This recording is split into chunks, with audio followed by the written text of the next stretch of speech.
Questionnement éthique, le podcast de l'association La Vie Active du comité de réflexion éthique.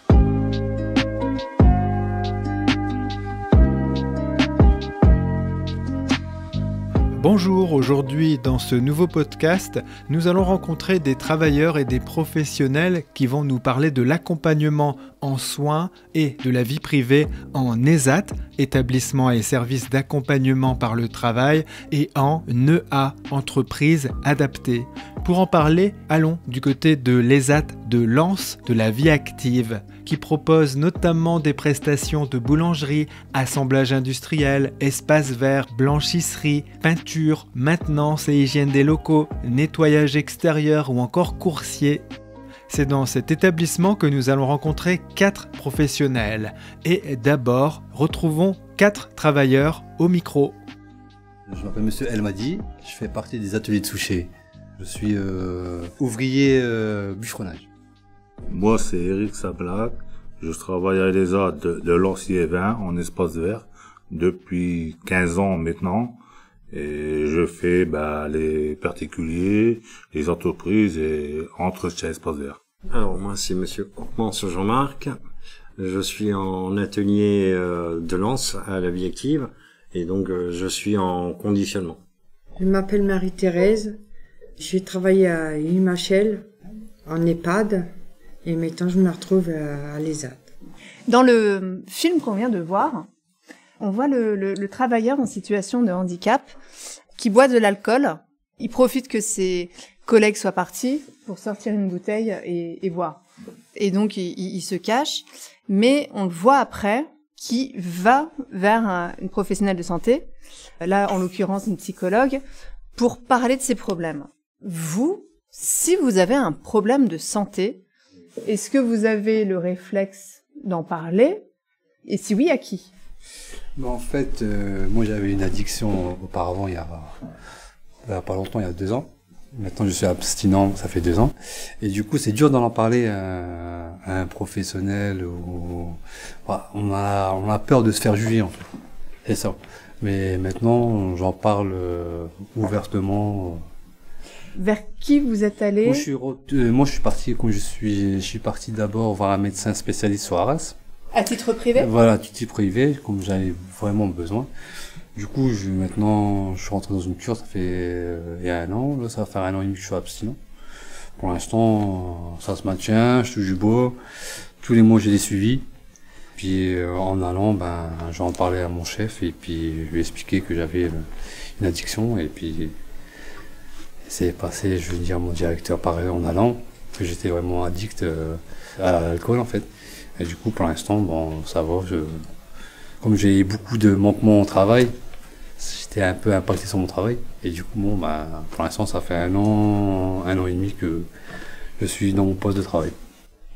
Et quand vous êtes allé voir votre directeur ou les autres professionnels de l'ESAT, c'était une fois que vous étiez pris en charge? À quel moment, en fait, vous n'aviez plus honte? En fait, le moment où je suis rentré en cure, je suis sorti de la cure. Puis ça se voyait, ça jouait un peu sur mon travail.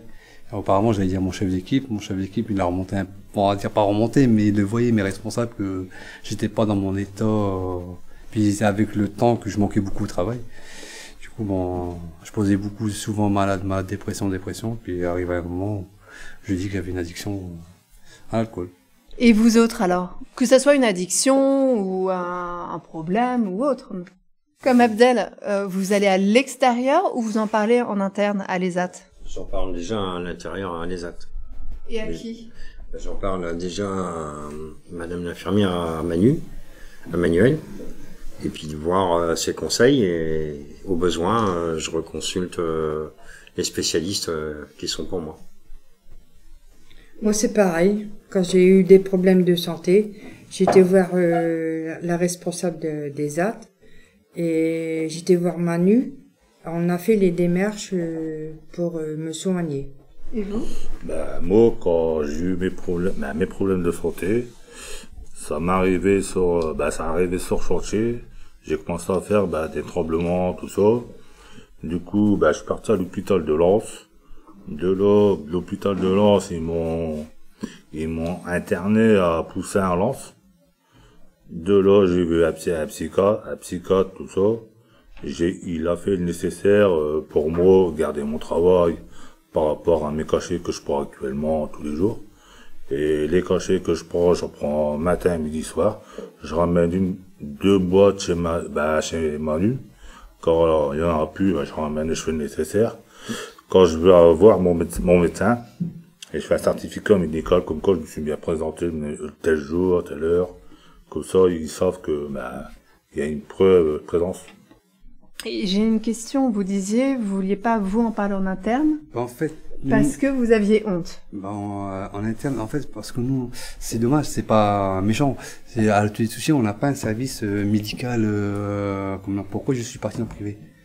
Et du coup, pas à dire c'est pas dommage, mais à part mon chef d'équipe, il nous voit tous les jours, je me confie plus à mon chef d'équipe et par la suite, j'ai expliqué que j'avais vraiment une addiction à l'alcool et puis il a essayé de faire le nécessaire, de garder un peu mon travail. Puis avec mon patron, Monsieur Nekache, je le remercie beaucoup de m'avoir laissé encore une chance. Je veux dire, c'est pas facile d'être addict à l'alcool, plus le travail, pour pas se concentrer. Et du coup, je suis parti dans le privé, en fait, pour me faire soigner, en fait. Et vous racontiez quoi à votre chef d'atelier ou à vos collègues quand vous étiez absent? Vous vouliez pas dire? Non, je voulais pas. Et quand vous buviez, vous racontiez quoi en disant je me suis pas levé, je suis malade? En fait, voilà, je veux dire, j'étais pas bien, problème de séparation avec mon ex compagne. Bon, on disait des histoires en fait, mais ça va un moment. Arrive on est obligé de dire qu'on avait une addiction à l'alcool. Mais c'est dur. C'est dur. Le regard des gens, tout ça, c'est... Après, maintenant, j'en parle librement. Si je peux aider, j'aide. Et dans le film, on voit donc la personne qui va se confier aux professionnels de l'ESAT. Et on voit quand il sort, il y a ses collègues qui l'attendent. Est-ce que vous, vos collègues avec qui vous travaillez, vous sentez que vous pouvez aussi compter sur eux, qu'il y a une certaine bienveillance, qu'ils sont sympas avec vous? Dans le médical, on peut pas dire. C'est privé. C'est privé. Voilà. On évite d'en parler. D'accord. Je préfère en parler justement à des professionnels qui sauront mieux nous diriger que quiconque. Parce que c'est votre vie privée. Voilà. Mais après, comme on dit, si on le voit, c'est une personne qui boit dans son lieu de travail, il sent avec l'alcool. Il peut pas le cacher au niveau de ses ouvriers, je veux dire, au niveau de ses camarades. Comment il pourrait faire à part prendre un chewing-gum, arriver à un moment, je veux dire, ça va sentir l'alcool qui...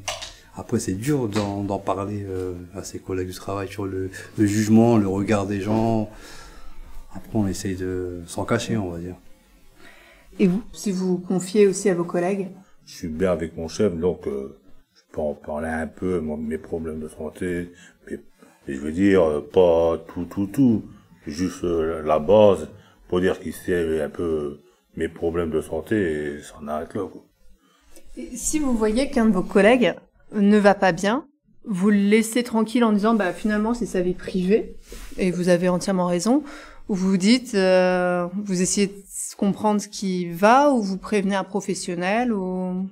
On prévient le chef d'équipe avec qui on travaille, et comme ça il va voir ce qui se passe avec un de nos collègues. Comme ça, lui, le moniteur, il peut gérer le problème et voir avec Manu qu'est-ce qu'il peut mettre en place et avec lui, quoi. On voit que Manu, qui est donc votre infirmière, a une grande place auprès de vous. Elle vous inspire confiance. Comment vous la voyez, cette personne, au sein de l'ESAT? Manu, moi, je l'ai toujours bien apprécié.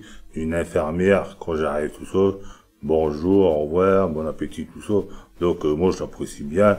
Ça peut être comme ma mère, mais bon, ça, c'est pas ma mère quand même.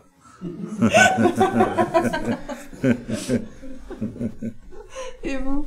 Moi, elle a fait beaucoup de démarches quand j'étais gravement malade. J'ai écouté Manu et j'ai suivi les dirigeants et elle m'a suivi jusqu'au bout. Est-ce que vous avez l'impression que Manu va au-delà, ou une infirmière ou qu'importe, hein. Il y a votre vie privée, est-ce qu'elle peut aller au-delà? Elle ne va jamais trop loin sur que vous avez... Elle va directement au médecin médical et Mais ça sort pas du bureau. C'est privé, c'est... Vous avez vraiment une confiance en... Confiance à... Oui. Et à votre avis, on est obligé de tout dire aux moniteurs ou aux infirmiers, ou il y a quand même une part? Non, on n'est pas obligé de tout dire. Il y a juste, un petit peu dire au moniteur ce qui se passe, mais après, tout le reste, ça garde toi, c'est ta vie privée. Donc, il n'y a pas besoin de savoir ta vie privée en dehors du CAT. Donc, voilà. Mais il peut savoir à peu près les bases du problème du lager, quoi. Non. Après, nous, on n'a pas de spécialiste de l'infirmière, on peut se livrer. Moi, j'avais un ancien chef d'équipe, bon, il est parti travailler dans notre boutique. En fait, je me confiais plus à lui, puis lui, il arrivait à gérer la situation avec les supérieurs du au-dessus. Et j'étais libre de parler avec lui sans jugement. Ça me enlevait un point, en fait. Et après, il arrivait à discuter avec les supérieurs que j'avais vraiment une addiction à l'alcool.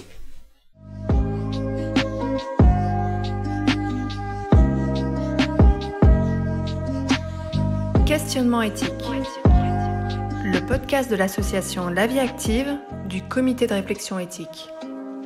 Toujours à l'ESAT de Lens, établissement et service d'accompagnement par le travail, retrouvons 4 professionnels qui vont nous parler de l'accompagnement en soins et de la vie privée en ESAT et en EA, entreprise adaptée.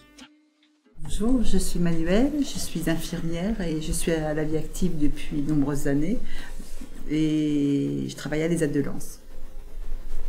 Bonjour, Mohamed Nekane, directeur de l'ESAT de Lens et de l'entreprise adaptée de Souchet, La Vie Active.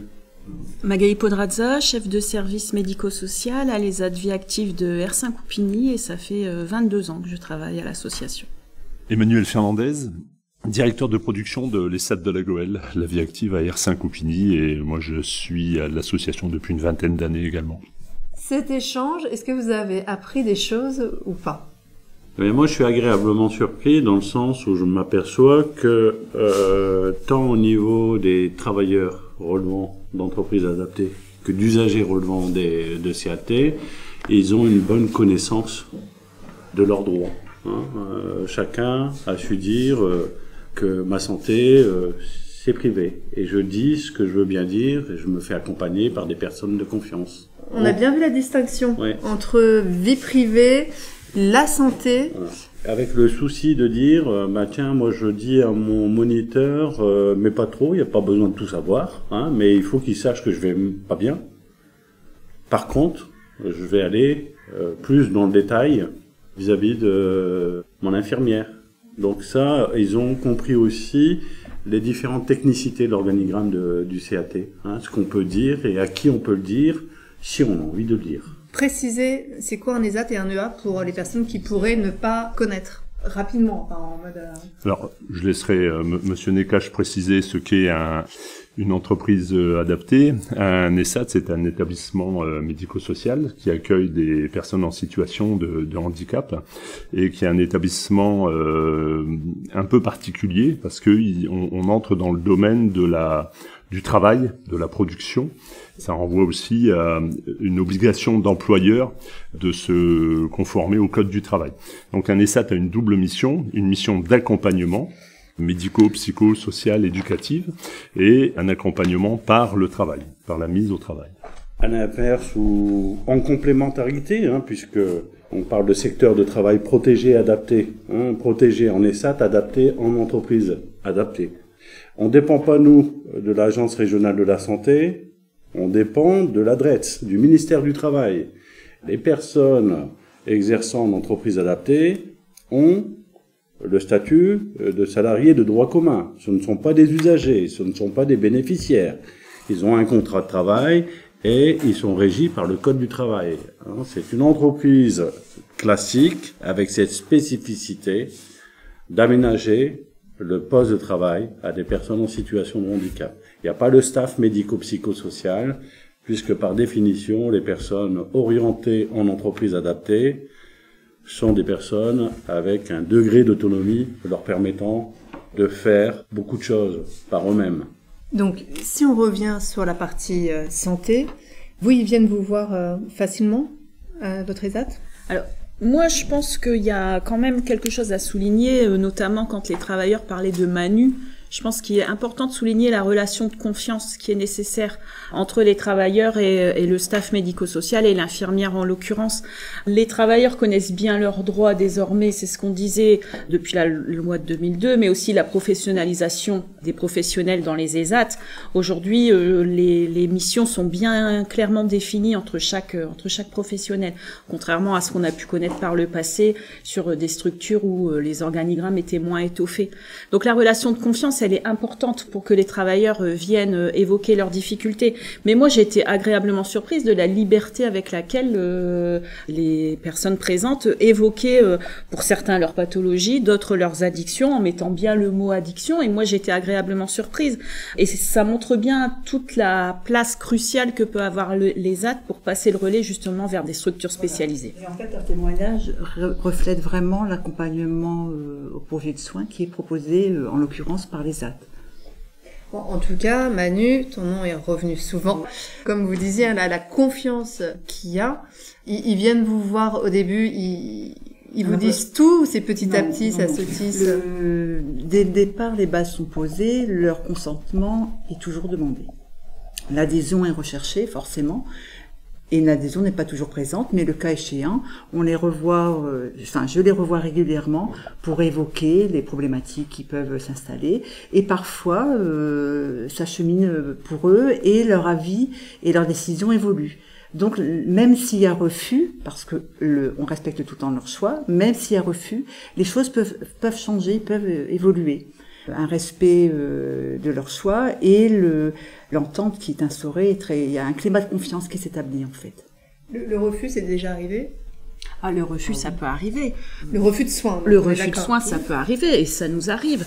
Mais je pense qu'il faut, ce que disait aussi Manu, c'est que le principe d'autodétermination, il est primordial aussi.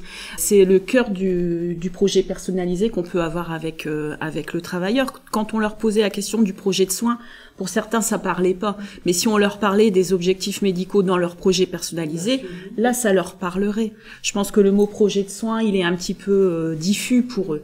Mais c'est ce que disait la collègue, il y a un cheminement qui est nécessaire. On a des travailleurs qui parfois sont pas dans l'adhésion du soin. C'est tout le rôle de l'équipe médico-sociale de les sensibiliser. Alors parfois ça prend du temps. Et puis après, parfois il y a des choses qui nous sont aussi opposées par la loi. Hein. Ça peut être les indications de la médecine du travail, la sécurité au travail. Et là on rentre dans un autre registre qui nous fait mettre le focus sur le rôle d'employeur malgré tout que peut avoir l'ESAT. Le cas de la personne de Abdel qui buvait, ça a duré assez longtemps en fait ces absences. Enfin, comment tu savais qu'il y avait un problème ou on vous reporte ce genre de problème? Non, alors, il parle pas de problème directement, mais il a très bien évoqué un peu son parcours. Hein. À force de donner différentes excuses d'ordre personnel, ma femme, mon épouse, ma concubine, mon chien, il a épuisé toute argumentation pour enfin devoir s'ouvrir en disant « j'ai besoin de soins ».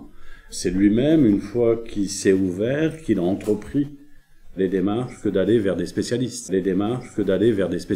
Ce qui a, de manière secondaire, mais concouru à ce qui aussi rentre dans un processus soin, c'est la posture des professionnels de l'entreprise adaptée que de lui dire « t'as besoin de soins, tu te mets en arrêt maladie, va te soigner et après on repart du boulot ». Je dis pas que c'est la clé de réussite, mais ça lui a permis aussi de détailler un petit peu sa problématique et ne plus trouver des subterfuges, d'excuses qui n'étaient plus tenables parce que peut-être c'est quelqu'un d'intelligent aussi. À travers son discours, il a bien dit aussi la relation de confiance.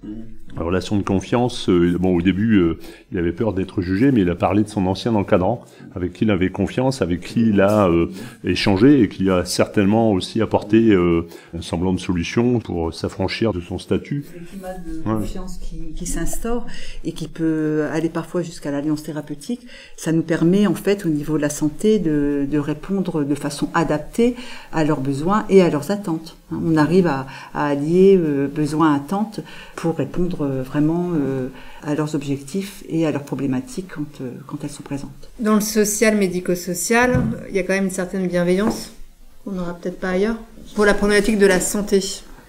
L'obligation d'accompagner le volet de santé, c'est pour tout employeur en fait. Je pense qu'il y a certaines entreprises qui l'oublient. Au contraire, toute entreprise doit être vigilante à l'aspect santé, qualité de vie au travail, au sens large. L'employeur est responsable de la santé physique et mentale de ses salariés, tous salariés confondus. Moi, j'aurais voulu ajouter aussi que il faut pas oublier le rôle de la MDPH aussi dans tout ça, parce que la MDPH, elle a quand même un rôle de garde-fou par rapport à un ESAT qui sortirait à un usager de façon arbitraire, un ESAT qui outrepasserait un petit peu la volonté, l'adhésion de la personne. Il faut pas oublier que toute sortie d'ESAT est forcément entérinée par la MDPH.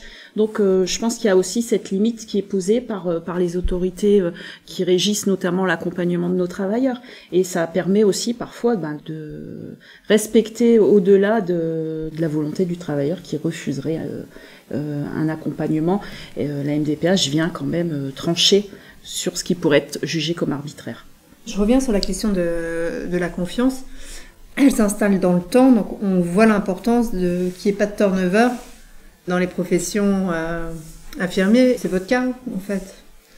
Pour vous, c'est un enjeu? Nous, les salles de danse, on a dû, à un moment donné, sur une période assez complexe, la période pandémique, pour des raisons médicales, on n'avait pas notre plateau technique.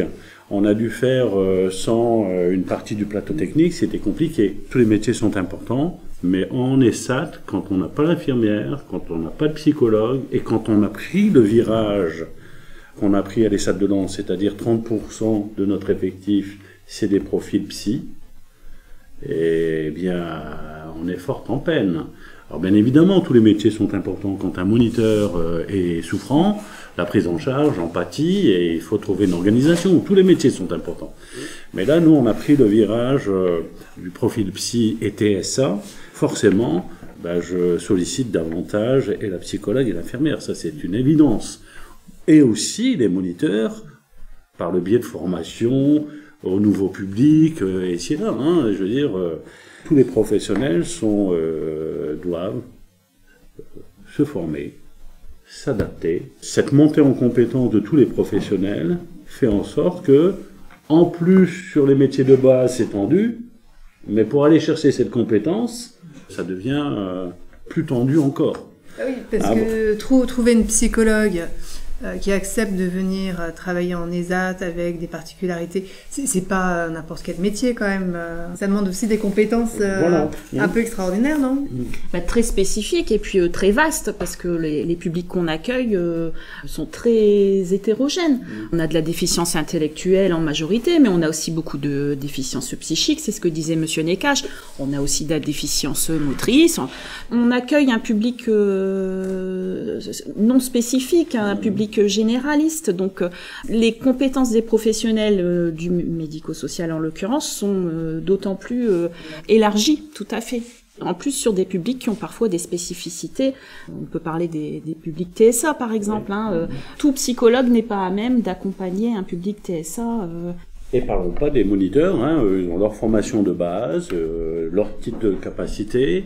Et là, par exemple, en 2025, pour l'intégralité des moniteurs de cet établissement, ils vont passer une formation comment manager une équipe composée de déficients intellectuels, de personnes psy et de personnes TSA. Puisqu'aujourd'hui, nos équipes sont ainsi faites, ainsi composées. Et à l'hétérogénéité des profils de déficience, on peut ajouter aussi le panel d'âge qu'on peut avoir, parce que faut savoir qu'on accueille des personnes entre 18-19 ans jusqu'à l'âge de la retraite, 62 ans. Donc on a parfois des équipes qui sont très multidimensionnelles. Je reviens un petit peu sur cette idée de travailleurs qui refuseraient un accompagnement soin. Et Emmanuel a bien expliqué cette histoire d'adhésion, de consentement initial, mais pour autant, quand une personne refuse, on accepte ce refus, on n'a aucune autorité, mais néanmoins, on a aussi des outils de sensibilisation, de prévention, qui au fil du temps, il y a un engouement par un groupe, et ça ouvre, si je puis m'exprimer de la sorte, les chakras de certains, de certaines personnes qui de facto étaient en opposition, et ça permet parfois d'aller chercher une adhésion dans le temps. Hein, voilà. Alors, j'ai une question d'ailleurs. Dans le film, on voit le travailleur qui ouvre la porte d'une professionnelle. Est-ce que c'est aussi aux professionnels d'aller vers ?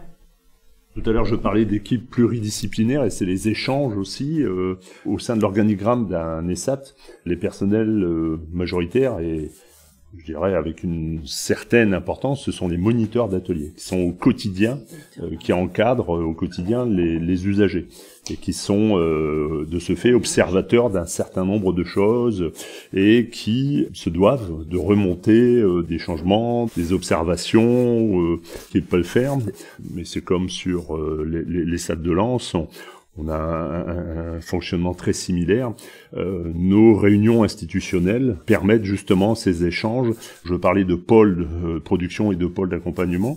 Ils sont très imbriqués. Il n'y a pas deux entités séparées. Ils sont très imbriqués.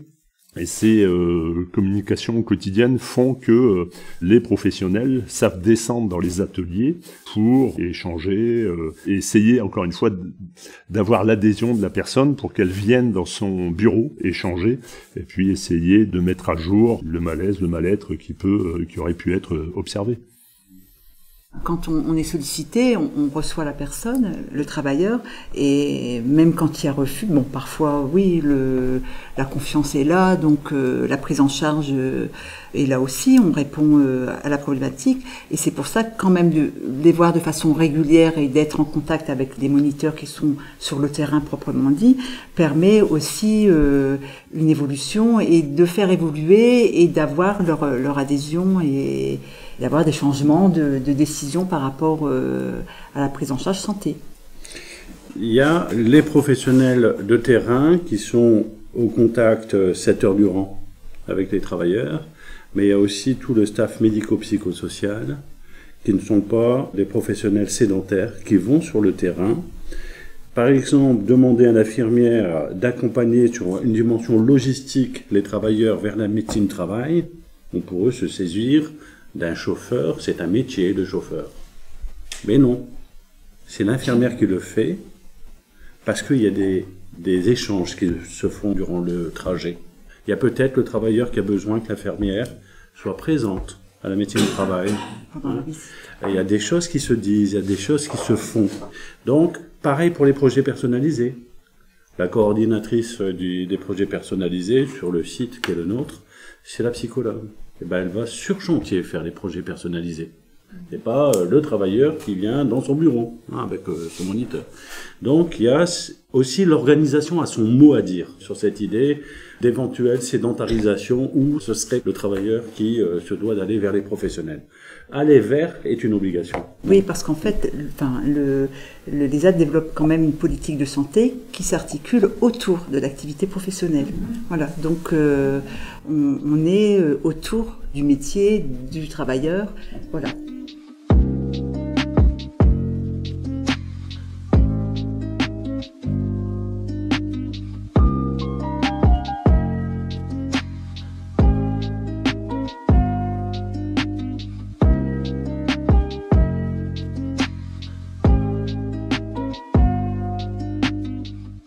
C'était le podcast Accompagnement en soins et vie privée en ESAT, établissement et services d'accompagnement par le travail, et en EA, entreprise adaptée à l'ESAT de Lens.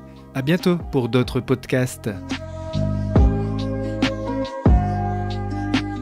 Questionnement éthique. Le podcast de l'association La Vie Active du comité de réflexion éthique.